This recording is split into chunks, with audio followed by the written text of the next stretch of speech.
Inkuru mbi yongeye kumvikana mu karere ka Kamonyi mu murenge wa Nyarubaka. Umusore w'imyaka 35 y'amavuko yafashe umwana utujuje imyaka y'ubukure ku ngufu.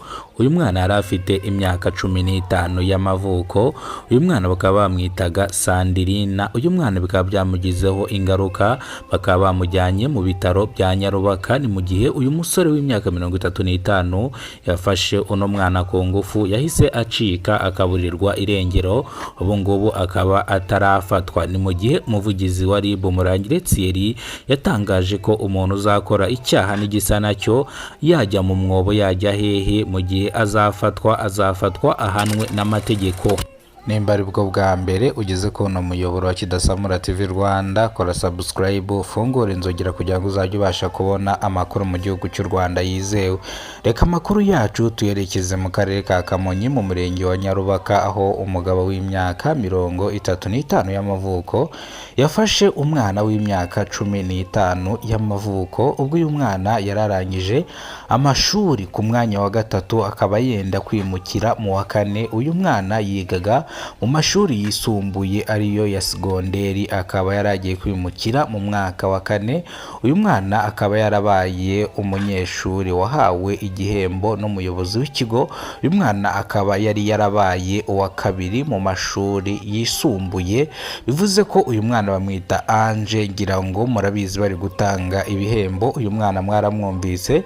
Uyu musore rero wamufashe ku ngufu ubu yaburiwe irengero, yacitse, ariko ubugenzacyaha RIB bari kumushakisha kugira ngo ahanwe, akurikiranweho ibyaha ashinzwe byo gufata umwana ku ngufu.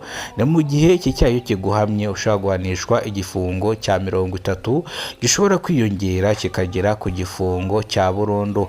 Abaturage bavuze yuko uyu mugabo yarasanzwe ari umwarimu mu mashuri yisumbuye. Ubwo uyu mugabo yari yubatse, afite umuryango w'abana 3 ndetse afite n'umugore ukora akazi k'ubuganga.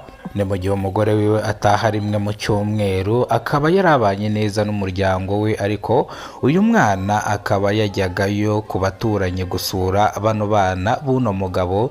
Birangira rero uyu mugabo amutegereye mu muhanda, amufata ku ngufu mu masaha ya nimugoroba. Uyu mwana agiye ngo ku isantere guhaha, nibwo uyu mugabo yamwoshyoshe aramushuka, birangira amufashe ku ngufu. Uyu mwana abigiriramo ingaruka, ubu ngubu akaba ari mu bitaro. Abaturage babwitangazamakuru yuko uyu mugabo nta kibazo na kimwe yari afite, nta n'ikibazo ajya agira cyo mu mutwe. Ni umuntu utuje, uhora ucecetse ndetse udakunze gusabana n'abandi, akunze kuba ari wenyine. Akazi akora ka buri munsi nuko ari umwarimu wo mu mashuri yisumbuye. Akaba yari yarigeze gukurikiranwaho nanone ikindi kirego cyo gusambanya umwana yigishaga, ndetse akavuga yuko azamuha amanota. Bivuze ngo iki ni ikibazo cyangwa iki ni ikirego cya kabiri. Icya mbere cyanze kumuhama, ariko iki ngiki cyo kiramuhama, ariko yaburiwe irengero. Ni mu gihe ari gushakishwa n'inzego z'ibanze, inzego zisumbuye, ubugenzacyaha RIB. Ni mu gihe umuvugizi wa RIB Murangire Thierry yavuze ko umuntu wese uzakora icyaha n'igisa n'icyaha azafatwa aho azajya hose, agatabwa muri yombi, agakurikiranwaho ibyaha ashinjwa.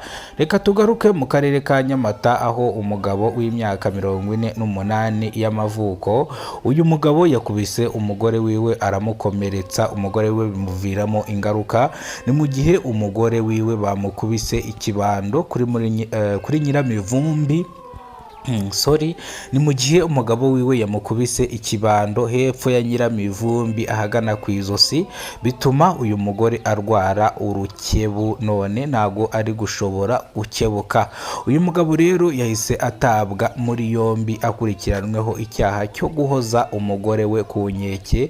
Banyarwandakazi, icyaha cyo guhoza umugore ku nkeke mu gihe umenye yuko gihanwa kandi kigahanishwa ingingo ntari bubabwire, nzaba mbabwira kubera ko ntabwo ubu ngubu turi mu by'amategeko.